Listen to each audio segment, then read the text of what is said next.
കേട്ടാലോ? എന്നാ വേഗം വായു, നമുക്ക് കഥ തുടങ്ങാം. ഒരിടത്തൊരു കാട്ടിൽ ഒരു ശക്തനായ സിംഹമുണ്ടായിരുന്നു. അവനാണ് ആ കാട് ഭരിച്ചിരുന്നത്.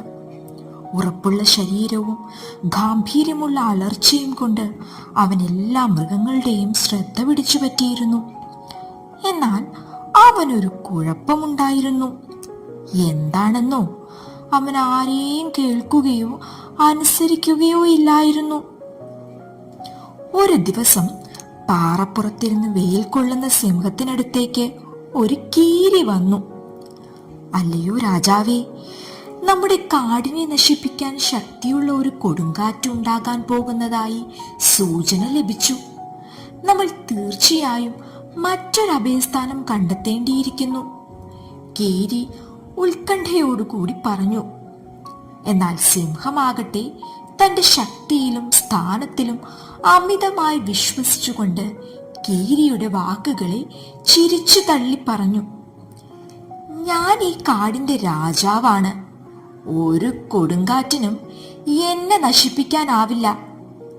ഇത്രയും പറഞ്ഞ് സിംഹം വീണ്ടും നീണ്ടു നിവർന്ന് കിടന്നു. പെട്ടെന്ന് തന്നെ മാനത്ത് ഇരുണ്ട മേഘങ്ങൾ ഒത്തുകൂടി. കാറ്റ് വീശാൻ തുടങ്ങി, ഒപ്പം ഇടിമിന്നലും.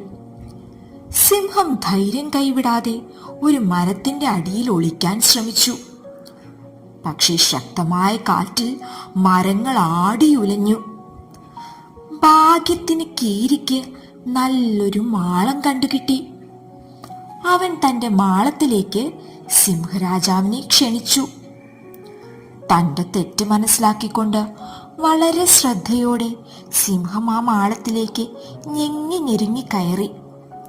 കാറ്റപ്പോഴും ആഞ്ഞു വീശിക്കൊണ്ടിരുന്നു. എന്നാൽ മാളത്തിലെ ഇളം ചൂട് അവരെ എല്ലാവരെയും സംരക്ഷിച്ചു.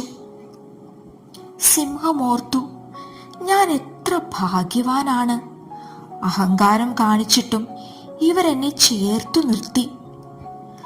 മണിക്കൂറുകൾ കഴിഞ്ഞു. കൊടുങ്കാറ്റ് നിലച്ചു.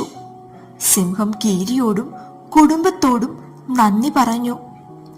മറ്റുള്ളവർ പറയുന്നത് ശ്രദ്ധിക്കേണ്ടതിൻ്റെയും അനുസരിക്കേണ്ടതിൻ്റെയും പ്രാധാന്യം അന്നു മുതൽ സിംഹത്തിന് മനസ്സിലായി.